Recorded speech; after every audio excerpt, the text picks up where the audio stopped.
আসসালামু আলাইকুম, সবাইকে স্বাগত জানাচ্ছি বিডিভিউস ইনফোটেনমেন্টে। আপনাদের সঙ্গে আছি আমি ফাহাদিয়া মিতো। অন্ধ্রপ্রদেশে নতুন নৌঘাঁটি খুলতে যাচ্ছে ভারত। ঘাটির অবস্থান রামবিল্লি গ্রামের কাছে।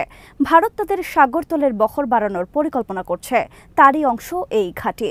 ভারত মহাসাগরে চীনের নিয়ন্ত্রণ অনেকদিন ধরেই বাড়ছে। এর মাধ্যমে তারও জবাব দিতে চায় ভারত।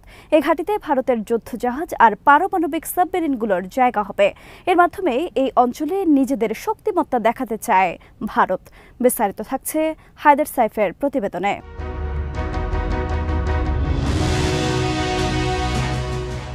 রামবিল্লি ঘাঁটি ভারতের পারমাণবিক চালিত সাবমেরিনগুলোকে সহায়তা দেবে। এর মধ্যে আইএনএস আরিধামানও রয়েছে। লন্ডন কিংস কলেজের বিশেষজ্ঞ ওয়াল্টার লেডউইক বলেছেন, এই ঘাঁটি পারমাণবিক সাবমেরিন লুকিয়ে রাখতে ভারতকে সাহায্য করবে। প্রতিরক্ষা শক্তিশালী রাখতে এই গোপনীয়তা রক্ষা করা ভারতের জন্য গুরুত্বপূর্ণ। আক্রান্ত হলে দ্রুত জবাব দেওয়ার ক্ষেত্রে এই ঘাঁটি সাহায্য করবে ভারতকে। এর মাধ্যমে নিরাপত্তাও নিশ্চিত হবে ভারতের।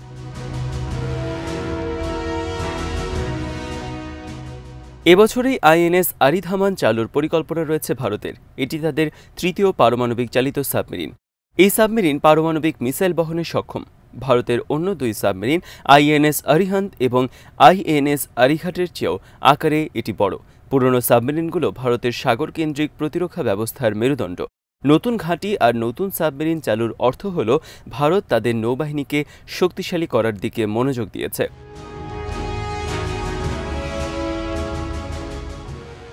চীন আর ভারতের মধ্যে প্রতিদ্বন্দ্বিতা বাড়ছে। দুই দেশই ভারত মহাসাগর আর ইন্দো প্রশান্ত অঞ্চল নিয়ন্ত্রণ করতে চায়।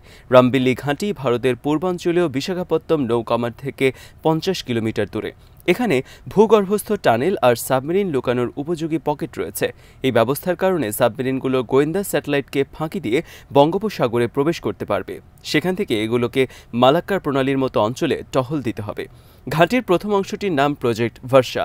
এর কাজও প্রায় শেষ বলে জানিয়েছে কিছু সংবাদ মাধ্যম।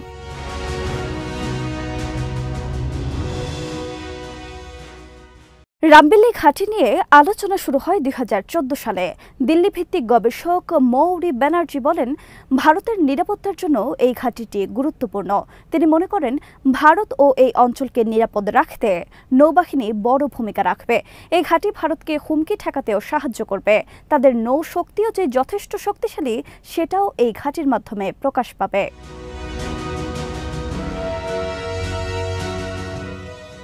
ভারত মহাসাগরে চীনা নৌবাহিনীর শক্তি বাড়ছে। এই অঞ্চলে তারা বন্দর আর আউটপোস্ট গড়ে তুলেছে।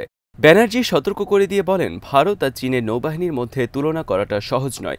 তাদের লক্ষ্য এবং হুমকিগুলো বিবেচনায় নিয়ে এই তুলনা করতে হবে।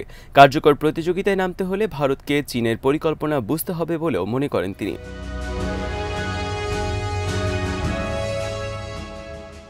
ভারত শুধু রামবিল্লিতেই মনোযোগ দিচ্ছে না, পশ্চিম উপকূলে কারওয়ার ঘাঁটিও আপগ্রেড করেছে তারা। সিবার্ড নামের এই প্রকল্পের কাজ অনেক বছর আগে শুরু হয়েছে। প্রথম ধাপের কাজ শেষ হয়েছে 2011 সালে। এখন সেখানে 10টি জাহাজের জায়গা রয়েছে। দ্বিতীয় ধাপের কাজ শুরু হয়েছে 2017 সালে। এই ধাপের কাজ শেষ হলে সেখানে 32টি জাহাজ আর সাবমেরিনের জায়গা হবে। সেই সাথে 23টি ছোট আকারের নৌযানও থাকতে পারবে সেখানে। কারওয়ার সাধারণ নৌঘাঁটি, বিমানবাহী রণতরীর মতো জাহাজগুলো এখানে থাকতে পারে। অন্যদিকে রামবিল্লি ঘাঁটিটি তৈরি করা হয়েছে বিশেষভাবে পারমাণবিক চালিত সাবমেরিন চালানোর জন্য।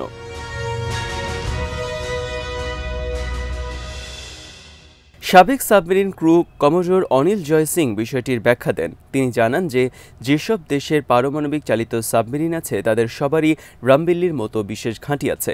এই ঘাঁটিগুলো নিরাপত্তা আর গোপনীয়তা নিশ্চিত করে। সিং এখন ইন্ডিয়ান মেরিটাইম ফাউন্ডেশনে কাজ করছেন। তিনি জানান, কারওয়ার আর রামবিল্লি সমন্বয় করে কাজ করে। কারওয়ার সব ধরনের জাহাজকে জায়গা দেয় আর রামবিল্লি সুরক্ষা দেবে পারমাণবিক সাবমেরিনগুলোকে।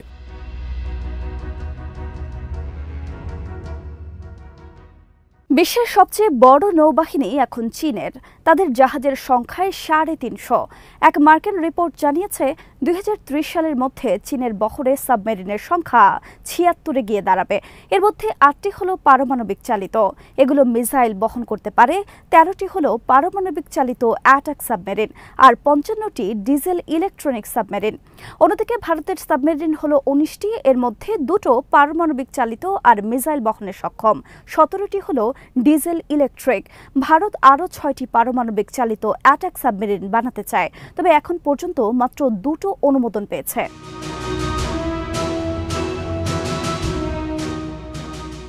ভারতের সাবমেরিন বহর চীনের তুলনায় অনেক ছোট। চীনের মিসাইলগুলোর পাল্লাও অনেক বেশি। এই পার্থক্যই ভারতকে সাগর তলের শক্তি বাড়াতে বাধ্য করেছে। রামবেলি ঘাঁটি ভারতের পারমাণবিক সাবমেরিনকে আরও কার্যকর করে তুলবে। ছোট বহরকে ভারত আরেকটু কৌশলে ব্যবহারের সুযোগ পাবে।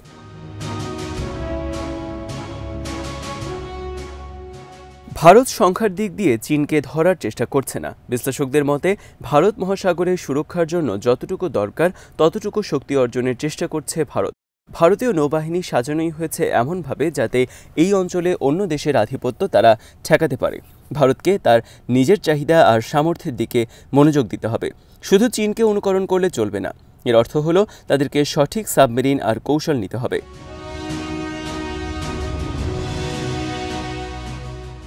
সাগরে সার্বক্ষণিক সুরক্ষার জন্য ভারতের অন্তত 4টি পারমাণবিক চালিত সাবমেরিন দরকার, যেগুলোর মিসাইল সুবিধা থাকবে। ফ্রান্স আর ব্রিটেনের মতো দেশগুলোরও এই ধরনের ব্যবস্থা রয়েছে। ভারতও সেই লক্ষ্যে কাজ করছে। তিনি জানান, মিসাইল বহনকারী সাবমেরিনের সুরক্ষার জন্য পারমাণবিক চালিত অ্যাটাক সাবমেরিন দরকার। এগুলো নির্মাণের সময় লাগবে। কোনো দেশই এই প্রযুক্তি দিতে চায় না। ভারতকে নিজেরটা নিজেরই তৈরি করতে হবে।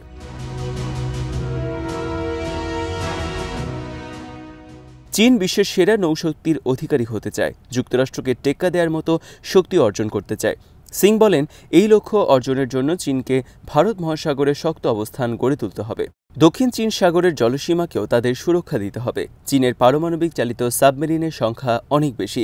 সিং মনে করেন, ভারতকে গুণগত মানের দিকে নজর দিতে হবে, যাতে গুণগত মান দিয়ে সংখ্যাকে মোকাবেলা করা যায়।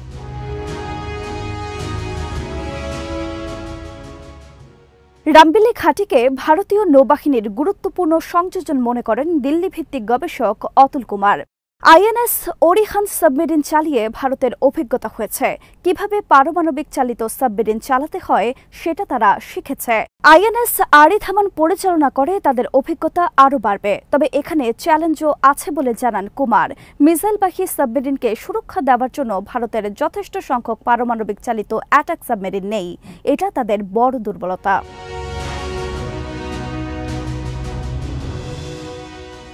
ভারতের সাগর থেকে নিক্ষেপযোগ্য যে মিসাইল রয়েছে তার মধ্যে K4 অন্যতম। তবে এগুলোর আরও পরীক্ষা দরকার বলে মনে করেন কুমার। এখন পর্যন্ত এগুলো শুধু সাগরতলের প্ল্যাটফর্ম থেকে নিক্ষেপ করা হয়েছে, সাবমেরিন থেকে ছোড়া হয়নি। ভারতকে অবশ্যই এগুলোর উন্নতি করতে হবে, যাতে মিসাইল ঠিকমতো কাজ করে।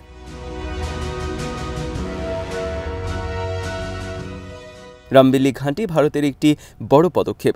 এর মাধ্যমে ভারতের উদ্দেশ্য প্রকাশিত হয়েছে। তারা নৌবাহিনীর শক্তি বাড়াতে চায়, চীনের প্রভাব মোকাবেলা করতে চায়। এই ঘাঁটি ভারতের সাবমেরিনগুলোকে লুকিয়ে রাখবে। এগুলোকে চিহ্নিত করা তখন কঠিন হবে। কারওয়ার ঘাঁটি এবং আইএনএস আরিধামানের মতো নতুন সাবমেরিন ভারতের সুরক্ষাকে আরও শক্তিশালী করবে।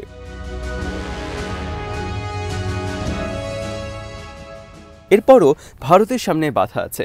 তাদের সাবমেরিন বহর চীনের চেয়ে অনেক ছোট। তাদের আরও অ্যাটাক সাবমেরিন আর উন্নত মিসাইল লাগবে। এই ধরনের প্রযুক্তি উন্নয়নে সময় লাগে, প্রচেষ্টা লাগে। অন্যদের উপর নির্ভর করার উপায় নেই ভারতের। নৌবাহিনীর উন্নয়নে তাদের নিজেদেরই চেষ্টা চালিয়ে যেতে হবে।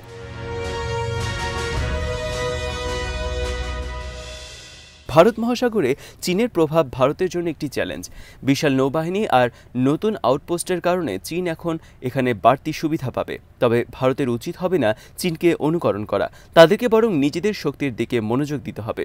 রামবেলি ঘাঁটি সেক্ষেত্রে তাদেরকে সহায়তা করবে।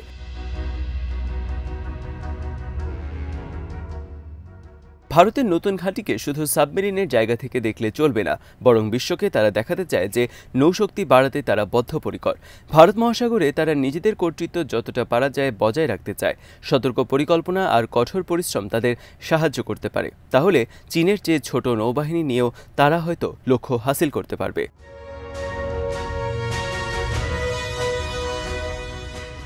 আজ এখানেই শেষ করছি। সমরাষ্ট্র, প্রতিরক্ষা ও কূটনীতির নানা তথ্য জানতে চোখ রাখুন বিডিফিউস ইনফোটেনমেন্টে। চ্যানেলটি ভালো লাগলে সাবস্ক্রাইব করুন, সংযুক্ত থাকুন আমাদের ফেসবুক পেজে। আল্লাহ হাফেজ।